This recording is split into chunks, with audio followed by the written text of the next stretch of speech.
289th episode of CloudFocus Weekly for the last week of July 2018. This episode is titled GTD Q&A, Summer Series, Part 4. I'm your host, King of Q&A, Jason Atwood. Joining me, Queen of Q&A, co-host Justin Elstein. Justin, how are you doing? Almost out of the hot month of July. Queen? All right. Gender specific. I'll take it. All right. Great. So we've done 3 episodes. We did one on corporate GTD. We did one on landscapes and commitments. Last week we did back on the GTD wagon. This week we have some people coming in from all walks of life, both texting me as well as on Twitter and in the GTD groups, asking some questions, and maybe we'll just answer some of them. Yeah. And take them. Ooh. Some of them are tough. I've already crossed off one because we went to it. So one of the questions was really about getting on or off the bandwagon. So we did a whole podcast about that. Good. So we answered that question. Done and done. Check. All right. Are we going to give names or are we just going to give questions? No, let's just do questions. All right, do questions. All right. So if you recognize these questions, these are yours. Thank you for submitting them. I will tell you, I got a lot from one person, and they asked great questions. So that one person, thank you. Thank you. So first one. Do you want me to read them? Do you want to read them? Yeah, How do you want to do you this? Reading now? Oh, right.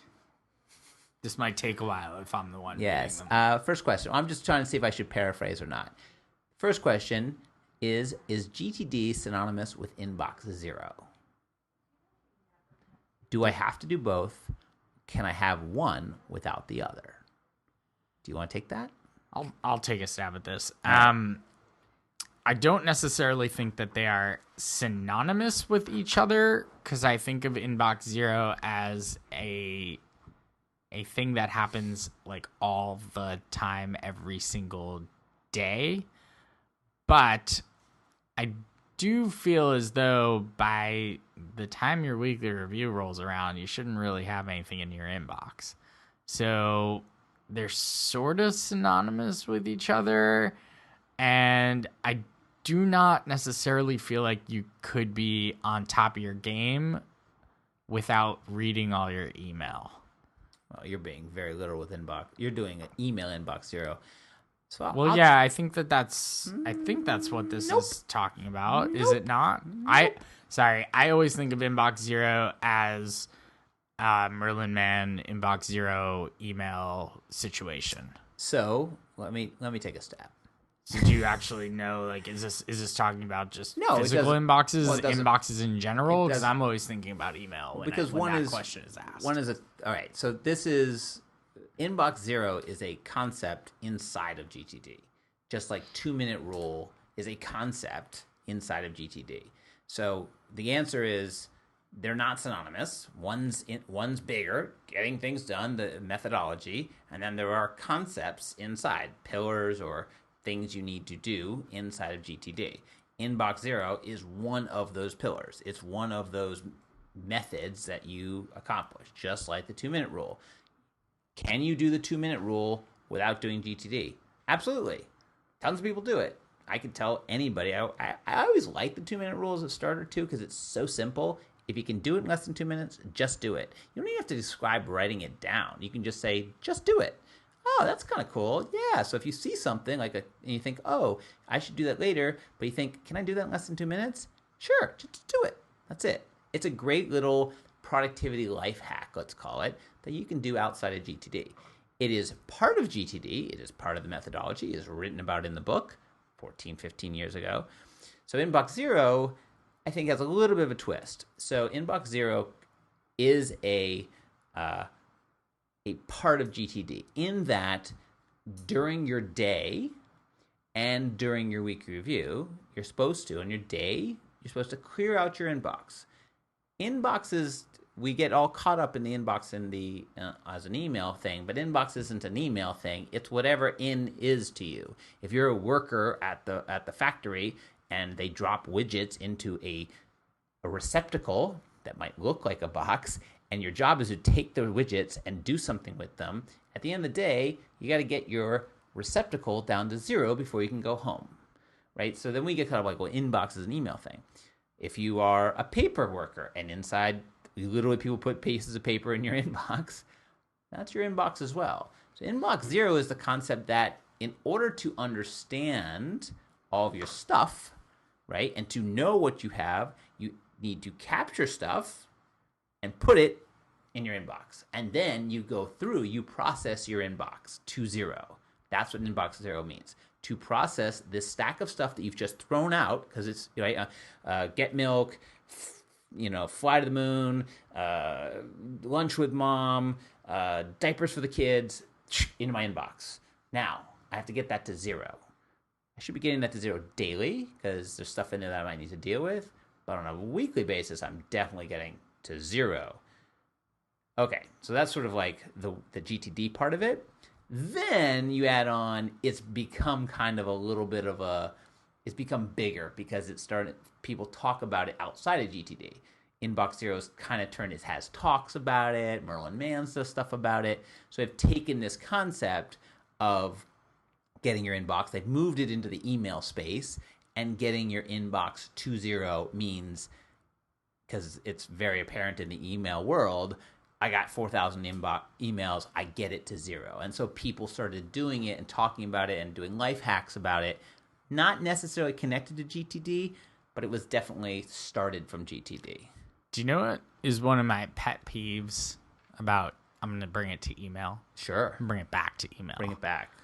One of my pet peeves with people who cannot properly manage their inbox, their email inbox specifically, to 0, yeah, is that I've literally received out of office messages that have said, I'm going to be out of the office for the next 4 days. Yeah. Literally 4 days. Not like 3 weeks, not 2 months, not 6 months. Yeah.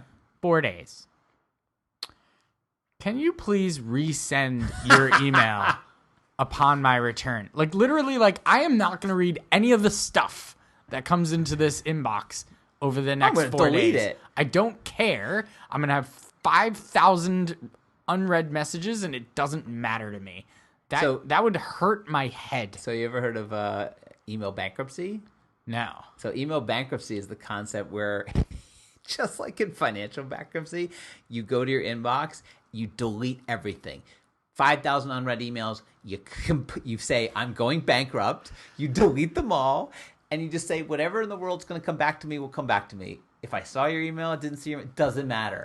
But that's what these people are like banking on. They're banking on like, yeah, if it's really important, they'll come back to me, as opposed to just, they're just punting it. I am going and I'm saying to the banks and to the credit card companies, I know I owe you money, but I'm bankrupt. I really despise it. It is a real pet peeve of mine, and I think it's something of a corporate culture too. Like, there are some organizations out there that is an acceptable behavior. Yeah. That is not acceptable. We also use the example of someone who I like, a friend of mine, who used to, because she could not handle, she does not listen to this podcast, so do not have to worry, but because she could not handle, I have 2 people I remember who do this. One would just complain, and every morning would come in, I've got 50 billion emails. Just because you can't type and because you can't deal with your emails, but whatever. The other one, and this is one that you knew, if they had like a day of meetings, they just put on their out of office, which just be like, sorry, I can't look at your email because I got a day of meetings. And I want to be like, but this was like every day. This wasn't like I'm at Dreamforce meetings, but like too many meetings today, can't deal with email, see when I see ya. Like, I will get back to you. What I like to say is, that is a meeting problem. That's a you problem, not a me problem. You're in too many meetings. My guess is half those meetings are useless, and if you really don't need to do email, then maybe you should shut down half the emails that you're getting. Anyway, but to go back to the question, they're not. One's inside the other. Can I have one without the other? Yes. Yeah. I don't think you can do GTD without inbox 0, though. Yeah, you can do inbox 0 without absolutely. GTD. And I think it's a great thing to try to accomplish. Like if you didn't know GTD at all and you said, what is inbox 0? It's the concept of every day getting your email inbox down to no unreads, Yep. processing them all and closing up and going to bed. And then the next day starting again. That's great. That's actually great. You can do it. Zero unreads doesn't mean, though, that there's not things in there for you to do. So don't just read them. If you have to follow up on them, flag them. Yeah. And that is where the GTD comes into play, because then it's like review your flagged emails. Yes. Because that's a thing. Yes. Or starred emails, whatever it is. They're the same thing.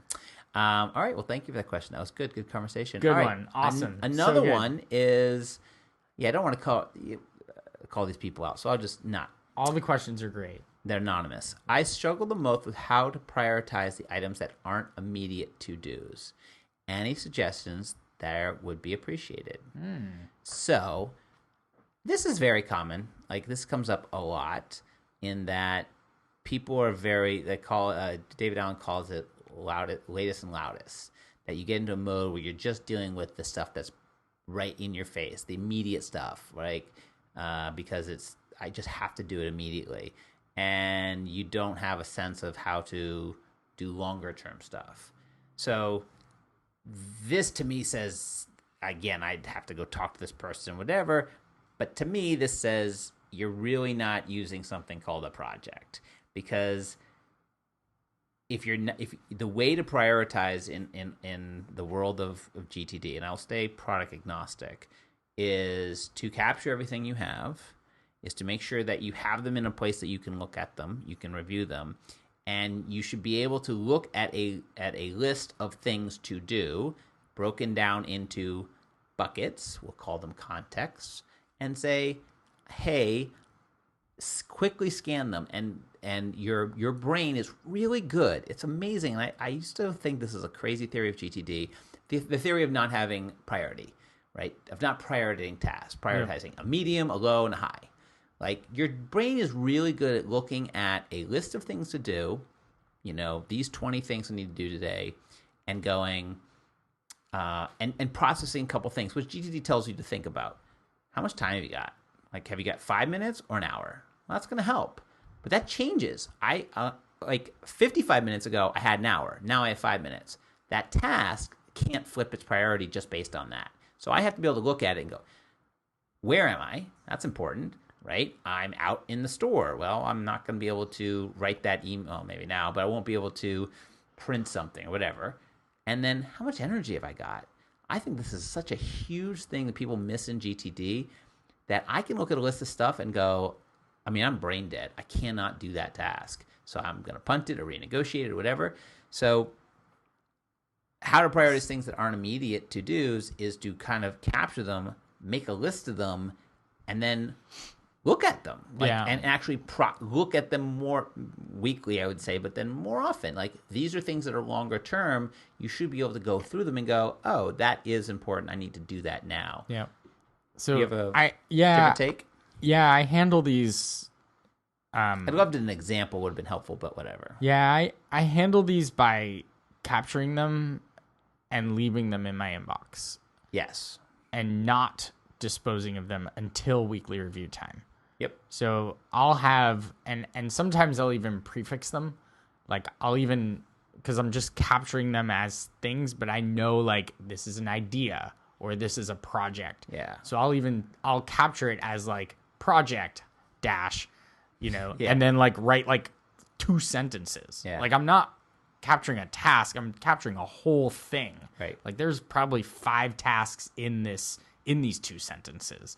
It's my job later to break those down and understand what's kind of coming first. And I'll just throw a due date on the first one. And when it pops up and it's like, ooh, this is due today, I'll look at it and I'll say, is this appropriate? Is this the appropriate time to prioritize this action to get me to the next action? But by taking the first step of just writing it down and throwing it in the inbox and purposely leaving it there, not thinking about it again, because again, the question is items that aren't immediate. So it's not immediate. To me, that's within the week. Yeah. It's, to me, immediate's like before my next weekly review. If it's not due before my next weekly review, I'm going to leave it in my inbox and I'm not going to touch it. Yep. I'm not even going to think about it until I go look at it for my weekly review, where I'm in a space where I'm being a little bit more creative. And then you have to process them. Then I process them. And then you're deciding, is this a project? Is this a task? Do I still want to do this? Yeah, sometimes I'm just like, oh, that was dumb, and I just mark it complete. Is this a project I'm going to put on hold? Do I need to add this to a list because this is a someday maybe? So that's where I think what I would suggest for this person is to go back and look at that GTD process flow, which I think he's updated since. But it tells you, like, how do you process things? And what you want to do is get them in the inbox, then go to inbox 0 weekly for you, for that inbox, and then you prioritize because you're looking at them in that state, being in the state where you're reviewing and planning and not in that That's crazy right. doing. Being in that ideation, creation, planning mode, as opposed to gotta get the things done right now mode, because that's not what this is. This is not immediate. If it was immediate, you'd do it. Right. You know you'd need to do it. It's due right now. When's it due? Yesterday. Gotta do it now. Feed the cat. Take out the Yeah, trash. those things you just do. So I would say relook at the list or relook at the process. Also, maybe kind of get back into the week review. It's another actually plus to the week review is you are carving out a time in your life to process things on a different level and not be in that crazy zone. To not do them. And not do them. And you're told not to do Yeah, them. Like, don't do the things. Don't do all the things. Just sift through them and organize them. All right, let's get one more in here. See, and then we run out of time. We have to make this. We have to make a bonus episode. Maybe we get 2 more, and then we'll handle the last 2. Why don't we get these text ones? Oh No, I was just going to do these 2 and then go down to those 2. All right. I don't know if I can answer this for this. The one that you have highlighted, I don't even know what that is. Okay. Well, that's why you have me here. All right. Is GTD another way of doing something like the Pomodoro Technique, or just teaching how to focus and stay off Facebook? So Pomodoro Technique is a productivity technique based on Pomodoro's Italian for tomato, and it's a timer technique. So you set timers based on, like, I'm going to spend. So the idea would be, I'm going to set a timer for 25 minutes. I think they do in 25-minute blocks. And you say, I'm going to work on this thing for 25 minutes. And the idea is I'm going to focus on it, and I can't stop focusing on it until the timer's up. That's the Pomodoro Technique. It's a great way for people who are struggling with the Facebook, right, that they're being constantly pinged from other areas, that they get sucked up. Because the Pomodoro is saying you can't look at it until the thing goes ding. Then you got your 5 minutes to go do whatever you want, check your Facebook, check your whatever, and then you reset it and you go back for another 25 minutes. So that's the Pomodoro Technique. So is GTD another way of doing something like, no, not at all. No. Actually, GTD is not a focus thing. GTD is not about focus. It really isn't. There's no concepts in it that are about like teaching you how to focus. There's lots of things that if you practice GTD, your focus will get better. And I can explain what that means, but it's nothing like time boxing you to do certain things. It's actually more, hey, if you knew everything on your plate and you could quickly look at them and figure out what you need to do, you could flow to the right thing. They don't talk about time boxing, this set of work. It's almost the opposite as I was just talking about tasks. They want you to look, or GTD wants you to look at a series of things you need to do and go, boy, I got 5 minutes, I'm hungry, and so I'll just shoot this one email off, boom, versus, I've got a 2-hour block, let me pick that task off my list and really go for it. Kind of different. Staying focused, I would say the thing that staying focused is, or the thing staying focused would help, or GTD helps with staying focused, is a lot of being unfocused is constantly thinking those little thoughts. Oh, I forgot to do this. Oh, I forget this. Oh, I got to call my person. Oh, I got to send that email. And so a lot of what being unfocused is about is constantly being driven. I mean, they say your brain can hold, I don't know, it's like 3 or 5 things in it. It's not good at remembering. So in order to get those things off your brain and trust scenario, then it allows your brain to be more focused. And then you can say, okay, those things about getting milk and feeding the cat and getting cat litter and calling the construction and sending the other email, they're gone because I know they're in that place and I'll get back to them. Now I can go do this, put my blinders on and go do this set of work for however long. So I've seen people mix both. They're not mutually exclusive at all. You can use Pomodoro Technique as a focus tool and then just look at your list of things to do in the 5 minutes and pick another thing and go for 25 minutes. So that's what it is. Look at Justin. He's learning stuff. He's like, oh my God, I can't believe you do this. All right. How many have we got? 1, 2, 3, 4. Why don't I think we answered 3 questions. Oh, really? I think so. So should we wrap it up or should we try to do one more or should we should we wait or should we do another episode? Wait till next week? Yeah. Well, I'm saying, do we have enough time right now to answer all these? No. All right, so let's stop there, and we'll come back. Let's do a bonus episode. All right. Bonus episode, part 5. Will be next week. We'll come back. Justin and Jason, maybe we'll get more questions. Don't know. Justin and Jason saying, enjoy those cloudy days.